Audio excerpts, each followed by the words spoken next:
तो उनका कुल मिला करके जो इसमें तर्क है वो ये है कि आप प्रतिदिन 22 करोड़ जानवर तो आप काटते ही हो जी। और इस हिसाब से आप प्रतिवर्ष कितने काट देते हो? 8300 करोड़। 8300 करोड़ काट देते हो। तो अगर हमने बकरीद के दिन 5 करोड़ जानवर काट दिए तो इसमें हमने कौन सा ऐसा गुनाह कर दिया? हाँ, कौन सा गुनाह कर दिया। और अगर आपको इतना ही जानवरों से प्रेम है तो आप, और आपको अगर जानवरों से प्रेम है तो आप 5 करोड़ जानवरों की बात करोगे या फिर 8300 करोड़ की बात करोगे? 8300 करोड़ की बात करोगे। हाँ, इस तर्क में बिल्कुल दम है और इस तर्क में बहुत बड़ी खामी भी है। लेकिन साथ ही साथ मैंने कहा था जहाँ इस तर्क में दम है वहीं ये तर्क खोखला भी है। खोखला कैसे है? धर्म वो होता है जो आपको हिंसा से अहिंसा की ओर ले जाए। धर्म वो होता है जो आपको जानवर से इंसान बनाए। यही धर्म की अपने मनोरंजन के लिए कुछ करें, आप अपने लालच में कुछ करें, आप अपनी हवस में कुछ करें, आप अपने अज्ञान में कुछ करें, वो एक चीज़ है। और आप वही काम धर्म के नाम पे करने लगे तो बात 10 गुनी ज़्यादा खतरनाक हो जाती है।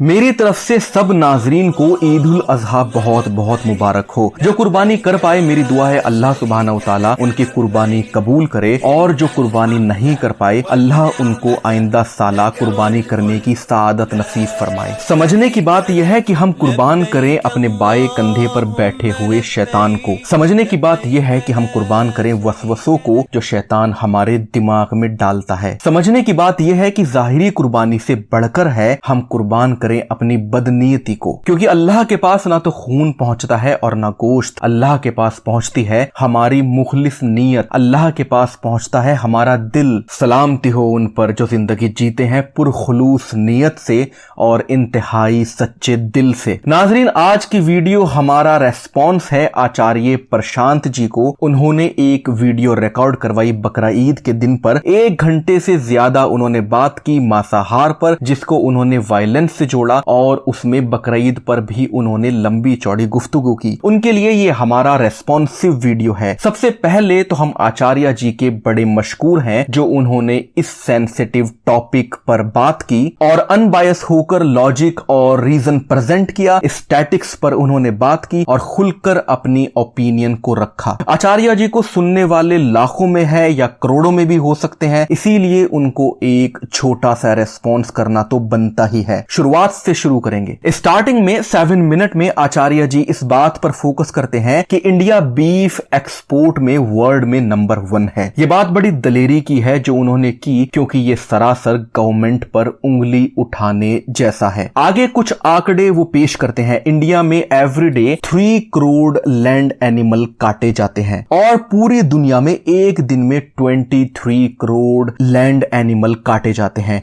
इंडिया में एवरीडे 22 करोड़ फिश खाई जाती हैं और पूरी दुनिया में एवरीडे 210 करोड़ फिश खाई जाती हैं। जबकि बकरा ईद पर एक दिन में सिर्फ 5 करोड़ मवेशी पूरी दुनिया में कुर्बान किए जाते हैं। ये सब आंकड़े मेरे नहीं हैं, ये सब आंकड़े आचार्य प्रशांत जी ने पेश करे हैं। ब्रीफ हम करें तो पूरी दुनिया में एक साल में करीबन 85,000 करोड़ से ज्यादा जानवर काटे जाते हैं, जबकि पूरी दुनिया में एक साल में मुसलमान बकरा ईद पर सिर्फ 5 करोड़ जानवर कुर्बान करते हैं, जो कि 0.0058% है टोटल जानवर का जो पूरी दुनिया गोश्त खाने के लिए काट देती है। आचार्य जी इस बात को तस्लीम करते हैं कि अगर हो हल्ला मचाना ही है मांसाहार पर तो बकरा ईद पर नहीं मचाया जाए और उस टोटल जानवर की बात की जाए जो पूरी दुनिया अपनी डाइट के लिए एक साल के अंदर, जो कि 85,000 करोड़ से ज्यादा का आंकड़ा है, काट देती है। हम आचार्य प्रशांत जी को इस बात के लिए शुक्रिया कहते हैं कि उन्होंने इस फैक्ट को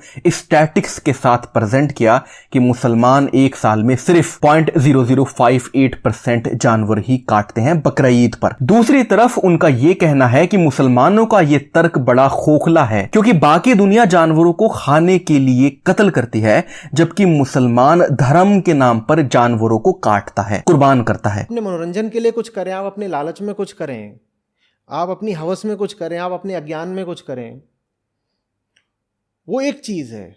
और आप वही काम धर्म के नाम पे करने लगे तो बात 10 गुनी ज्यादा खतरनाक हो जाती है। लेकिन साथ ही साथ मैंने कहा था जहां इस तर्क में दम है वहीं ये तर्क खोखला भी है। खोखला कैसे है? धर्म वो होता है जो आपको हिंसा से अहिंसा की ओर ले जाए। धर्म वो होता है जो आपको जानवर से इंसान बनाए। यही धर्म की आचार्य जी का कहना है कि धर्म वो है जो इंसान को हिंसा से अहिंसा की तरफ लेके आए, जो इंसान को जानवर से इंसान बनाए। क्योंकि बुनियादी तौर पर इंसान उनके हिसाब से पैदा तो जानवर ही होता है, क्योंकि इंसानों की टेंडेंसी भी जानवरों से बिल्कुल मिलती जुलती है। वो एग्जाम्पल भी पेश करते हैं, जैसे इंसान को भी डर लगता है, इंसान भी लालची है, जानवर भी लालची है, जानवर को भी डर लगता है, इंसान को भी जेलसी होती है, जानवर को भी जेलसी होती है। ये एग्जाम्पल वो प्रेजेंट करते हैं। और धर्म उनके हिसाब से वो है जो इंसान को जानवर से इंसान बनाए और जो इंसान को हिंसा से अहिंसा की तरफ लेके आए, यानी वायलेंस से नॉन वायलेंस की तरफ लेके आए। मेरा आचार्य जी को ये रिस्पॉन्स है कि उनको ये क्लियर करना चाहिए कि कौन सा धर्म इंसान को वायलेंस से नॉन वायलेंस की तरफ लेके आता है, जैसे वो डिफाइन करते हैं। क्योंकि ये सारे धर्मों का सार नहीं है। जहां तक मुझे मालूम है ये तालीम है जैन और बौद्ध धर्म की, लेकिन वो सारे धर्मों को इस ही एक सूत्र में पिरोते हैं और वो कहते हैं धर्म वो है जो इंसान को उनके हिसाब से जो हिंसा इंसान करते हैं जानवरों को कत्ल करने में, उससे अहिंसा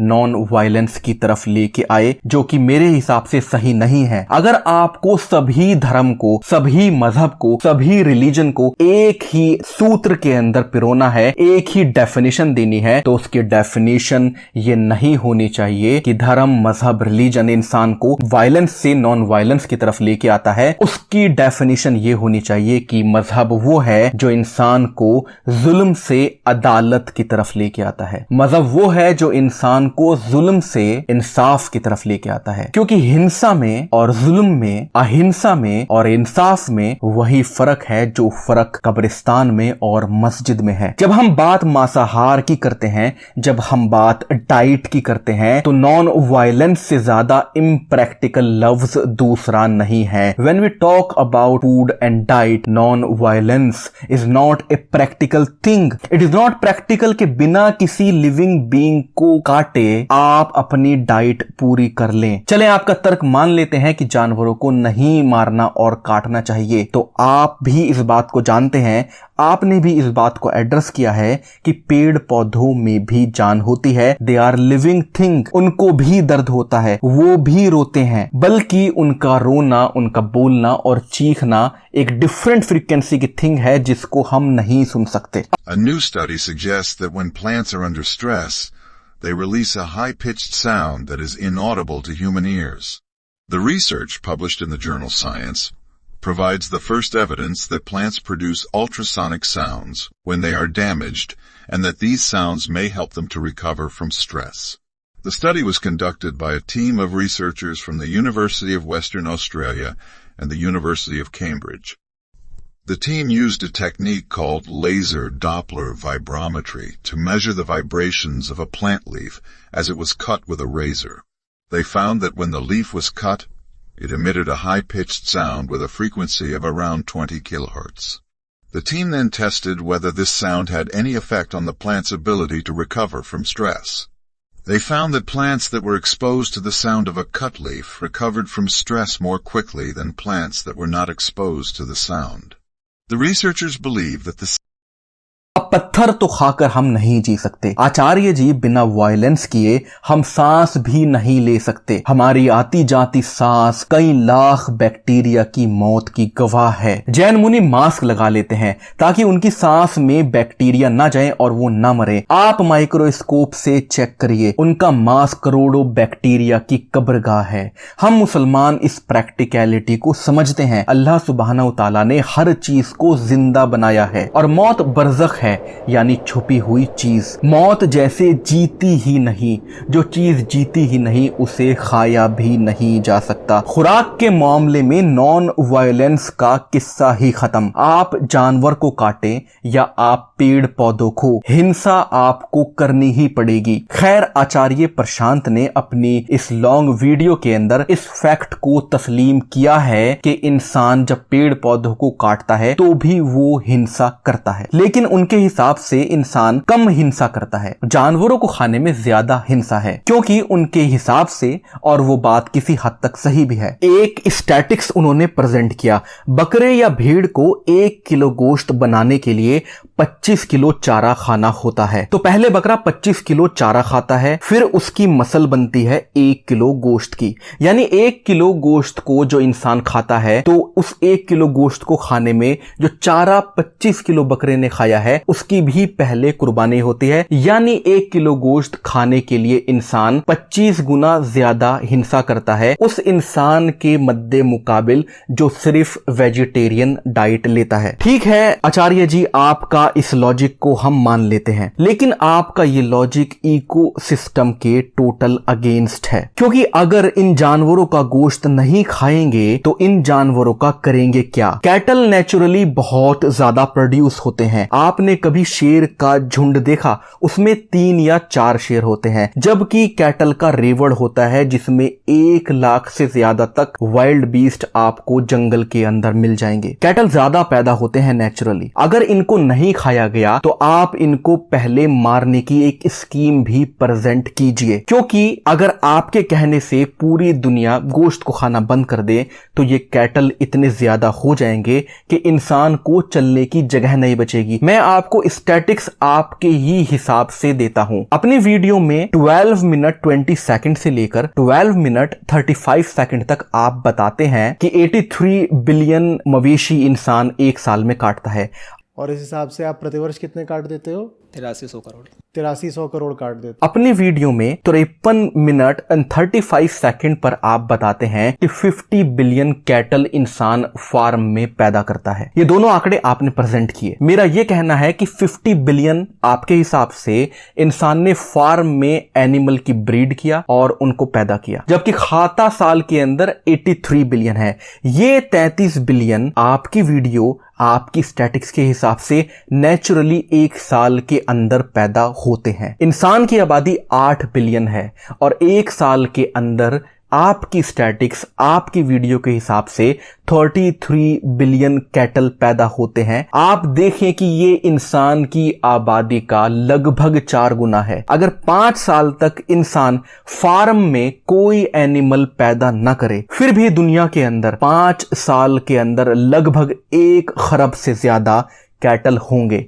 आप इनका करेंगे क्या? चले ये स्टैटिक्स आप ये कहेंगे कि मैंने एक फिगर आपको निकाल कर दिखा दिया और आप इससे थोड़ा सा, हो सकता है कि आप इससे इत्तेफाक ना रखते हो, तो मैं आपको एक लाइव आंकड़ा प्रेजेंट करता हूं। आप शायद जानते हो कि इंडिया में गाय की पॉपुलेशन कितनी है? 14 करोड़।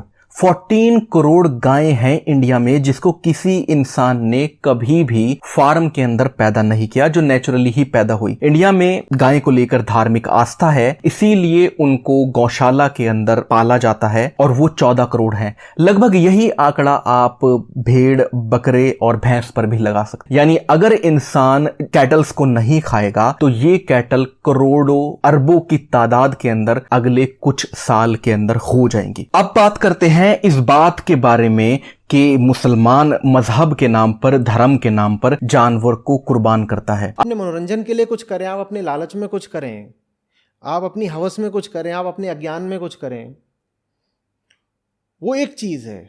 और आप वही काम धर्म के नाम पे करने लगे तो बात 10 गुनी ज्यादा खतरनाक हो जाती है। आचार्य जी, मेरा आपको यह कहना है कि कोई मुसलमान शाकाहारी रहकर भी अच्छा मुसलमान हो सकता है। बकरीद पर जो मुसलमान कुर्बानी करते हैं वो हम इब्राहीम अलैहिस्सलाम का वाकया को याद करते हैं और उसको नकल करते हैं जब उन्होंने अपने बेटे की मोहब्बत को अल्लाह सुब्हानहू तआला की राह में कुर्बान किया। और प्रैक्टिकली इससे बहुत गरीब को अच्छी खुराक मिलती है। दुनिया के सारे अमीर मुस्लिम कंट्री जो कि मिडिल ईस्ट के हैं और यूरोप के हैं, वो अपनी कुर्बानी गरीब अफ्रीकन कंट्री में करते हैं और प्रैक्टिकली इससे गरीब अफ्रीकन कंट्री के लोगों को बहुत अच्छी खुराक मिलती है। यकीनन हम बकरीद पर मजहब के नाम पर ही 5 करोड़ जानवर को कुर्बान करते हैं, लेकिन ये उससे बेहतर है जो 83 बिलियन जानवर लोग अपनी खुराक के लिए एवरी ईयर कुर्बान कर देते हैं। अपनी 1 घंटे से ज्यादा लंबी बात के अंदर आचार्य प्रशांत जी ने इकोसिस्टम का भी जिक्र किया है, अमेज़न फॉरेस्ट का जिक्र किया किया है कि कैसे इतने सारे जानवरों को पालने के लिए इतना सारा चारा उगाना होता है, और ये जानवर और ये चारा जो वो खाते हैं इन सबसे मीथेन गैस CH4 रिलीज होती है जो इकोसिस्टम को डिस्टर्ब करती है। तो उनकी बात समझ में आती है। इतने सारे जानवरों को पैदा करने के लिए और पालने के लिए इतना सारा चारा यूज करना पड़ता है और वो इकोसिस्टम में डिस्टरबेंस पैदा करता है। इस चीज में हम आचार्य जी के साथ हैं इकोसिस्टम के मामले में, लेकिन हम उनसे कहते हैं कि एक प्रैक्टिकल ठोस सॉल्यूशन लेके आए। हम उनके साथ सबसे पहले खड़े होंगे। उन्होंने कहा है कि मेरी बात सुनकर बहुत से लोग हो सकता है मेरे खिलाफ हो जाए। हम उनसे कहना चाहते हैं कि आपने बहुत अच्छी बात की है, काफी बात आपने प्रैक्टिकल भी की है, हम आपके साथ हैं, हम आपकी इज्जत भी करते हैं, आपके बिल्कुल भी खिलाफ नहीं होंगे। रही बात इको फ्रेंडली और इको सिस्टम को बैलेंस करने की, तो हम मुसलमान सिर्फ 0.0058% टोटल एनिमल का बकरीद पर कुर्बान करते हैं, वो तो वैसे भी निकल जाएगा। तो स्टैटिक्स मैंने आपको प्रेजेंट किया, 33 बिलियन जानवर एवरी ईयर पैदा होते हैं नेचुरली, उसमें से कुछ बकरीद पर हम कुर्बान कर सकते हैं। तो ये मेरा रेस्पॉन्स है आचार्य प्रशांत जी को। अगर उन तक मेरे छोटे से चैनल की बात पहुंच जाए देन गुड। आखिर के अंदर मैं ये कहना चाहता हूं कि एक आग्रह प्रशांत किशोर जी ने मुसलमानों से किया, एक आग्रह मैं उनसे करता हूं। मेरा आग्रह यह है कि एक वीडियो आप मॉब लिंचिंग पर भी बनाएं, जो धर्म के नाम पर पिछले तकरीबन 10 साल के अंदर मुसलमानों के साथ वायलेंस की गई, करीबन 3000 मुसलमानों को मार दिया गया। एक वीडियो आप उस पर भी बनाएं। नाजरीन, ये थी हमारी आज की वीडियो। एक नेक्स्ट वीडियो भी एक प्लांट बेस्ड मीट पर लेकर आने वाला हूं, इसी से थोड़ी रिलेटेड है। तब तक के लिए आप मुझे इजाजत दें। आज की वीडियो को हम यहीं पर खत्म करते हैं, इस उम्मीद के साथ कि आपको पसंद आई होगी। अगर वीडियो आपको पसंद आई है तो उन तक पहुंचाओ जिन तक ये वीडियो नहीं पहुंची, यानी वीडियो को शेयर करें और बने रहें हमारे साथ इस सफर में, क्योंकि सफर हमारा है, फतेह अल्लाह की है।